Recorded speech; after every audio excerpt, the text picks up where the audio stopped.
Meu nome é Sienna Fry, e eu tinha 30 anos quando percebi que, para minha família, eu sempre valeria menos do que meu irmão. Quando Garrett se formou, meus pais organizaram um jantar elegante em Manhattan. Havia champanhe caro, discursos emocionados e sorrisos por todos os lados. No final da noite, meu pai entregou a ele as chaves de um apartamento de luxo em Nova York. Todos aplaudiram, todos celebraram.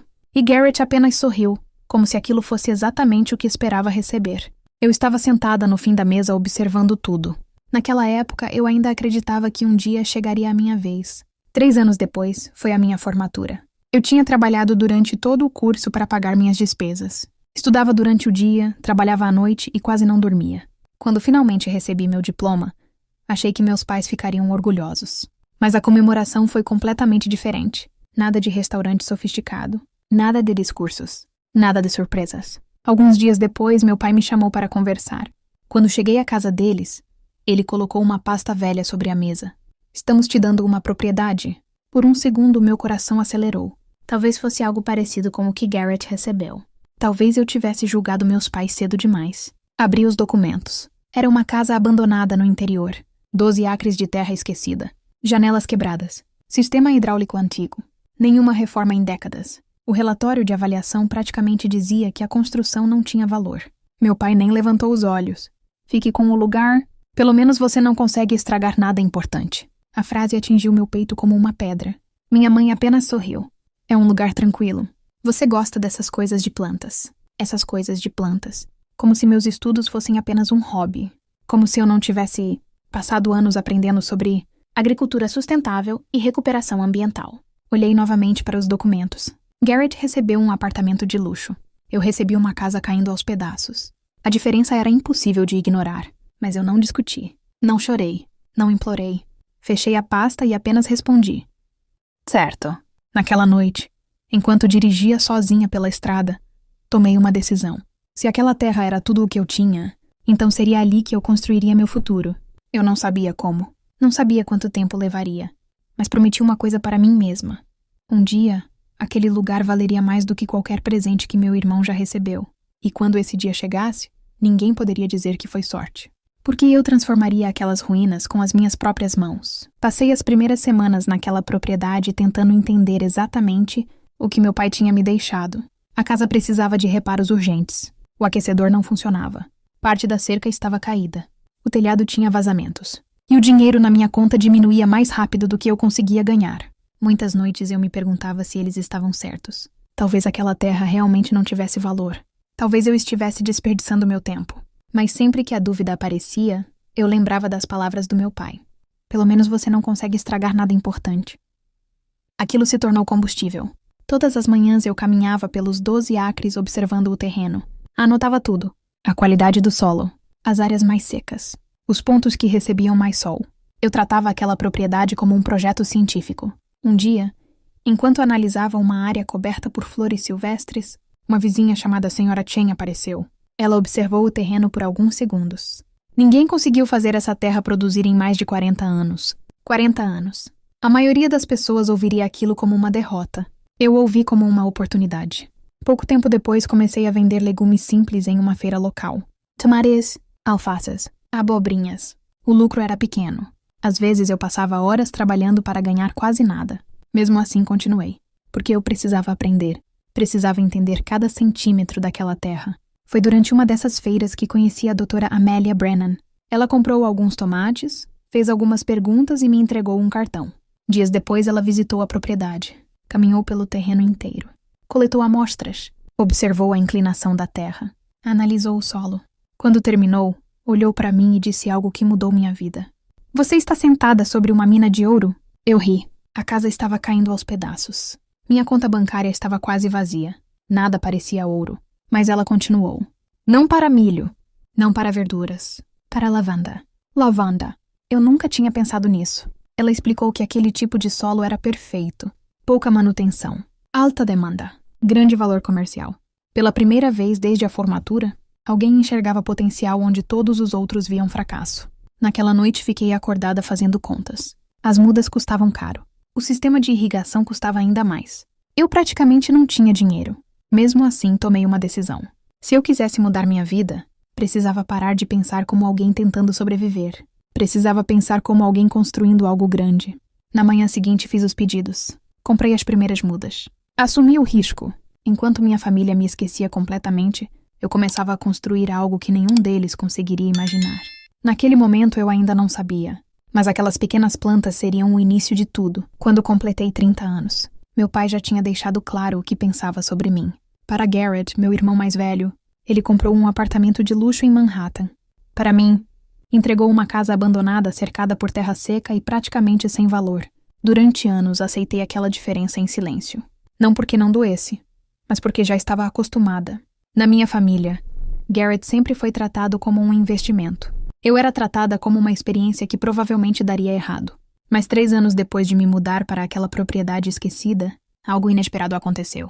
Um vídeo das minhas plantações de lavanda explodiu nas redes sociais. Milhões de pessoas começaram a compartilhar imagens dos campos, roxos que eu havia cultivado, com as próprias mãos.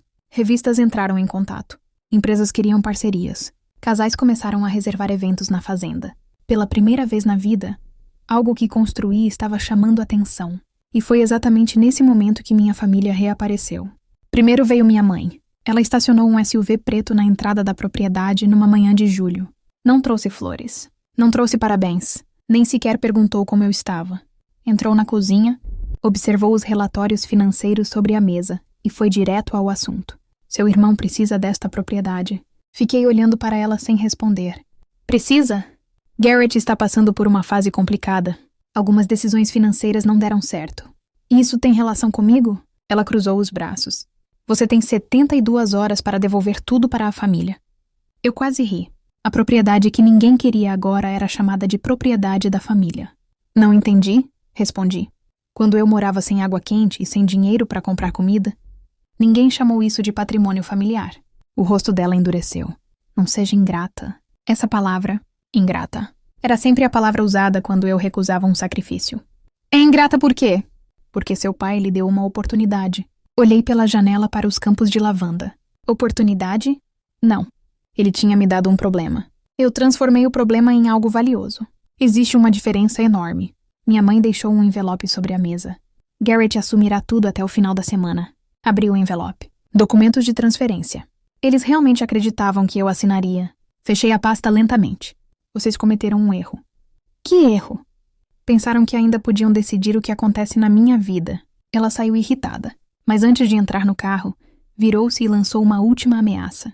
Seu irmão estará aqui em 3 dias. Ela partiu acreditando que a situação já estava resolvida. O que ela não sabia era que, durante os últimos meses, eu havia construído muito mais do que uma fazenda famosa. E quando Garrett finalmente apareceu para tomar aquilo que achava ser dele, descobriu que já não tinha poder algum sobre mim. 3 dias depois, exatamente como minha mãe havia prometido, Garrett apareceu. Era uma manhã quente de verão. Eu estava caminhando entre as fileiras de lavanda quando ouvi o som de uma caminhonete entrando pela propriedade. Olhei para o portão. Garrett desceu usando óculos escuros e um sorriso confiante. Atrás dele vinha um corretor imobiliário. Meu irmão nem sequer me cumprimentou. Vamos resolver isso rapidamente, disse ele. Já tenho compradores interessados. Compradores. Ele falava da minha fazenda como se fosse dele. Como se os últimos 3 anos nunca tivessem existido. Como se eu não tivesse trabalhado todos os dias, enquanto ele aproveitava a vida na cidade. Ele caminhou em direção à casa, mas parou antes mesmo de chegar à varanda. O sorriso desapareceu. O que é isso? Apontei para a placa instalada ao lado do portão. Ele leu em silêncio. Depois leu novamente. Seu rosto perdeu a cor. A propriedade agora pertencia oficialmente à Fundação Lavender Horizons. Meses antes, aconselhada pelos meus advogados e investidores, eu havia transferido a maior parte dos ativos para uma estrutura empresarial protegida. Eu continuava sendo a diretora executiva e principal beneficiária. Mas ninguém poderia simplesmente aparecer e exigir a propriedade. Nem Garrett, nem minha mãe, nem qualquer outro membro da família. Você não pode ter feito isso, ele disse. Fiz exatamente isso. Essa terra era da família. Não, ela foi dada para mim. Garrett ficou sem palavras. Pela primeira vez na vida, não havia ninguém para abrir caminho para ele. Nenhum pai para pagar a conta. Nenhuma mãe para resolver o problema. Apenas a realidade. Na semana seguinte descobri a verdade. Garrett havia perdido uma fortuna em investimentos arriscados. Estava endividado. Precisava desesperadamente de dinheiro. Por isso minha mãe apareceu exigindo a fazenda.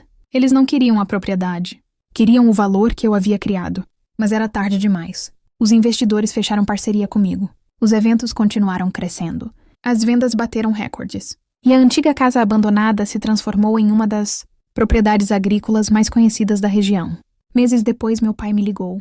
Foi a primeira conversa sincera que tivemos em anos. Eu estava errado sobre você. Olhei para os campos roxos pela janela. A mesma terra que ele chamou de inútil. A mesma terra que ele acreditava que eu destruiria. Eu sei, respondi. Ele ficou em silêncio, esperando talvez um pedido de reconciliação. Uma segunda chance. Mas algumas feridas não desaparecem. Apenas porque alguém finalmente reconhece o dano que causou. Desliguei educadamente. Sem raiva. Sem vingança. Sem lágrimas. Porque naquele momento eu finalmente entendi uma coisa. O maior erro da minha família não foi me dar as ruínas. Foi acreditar que eu continuaria sendo a pessoa que aceitava viver nelas. Eles me deram terra abandonada. Eu construí uma fortuna. E pela primeira vez na minha vida, tudo aquilo era somente meu. Fim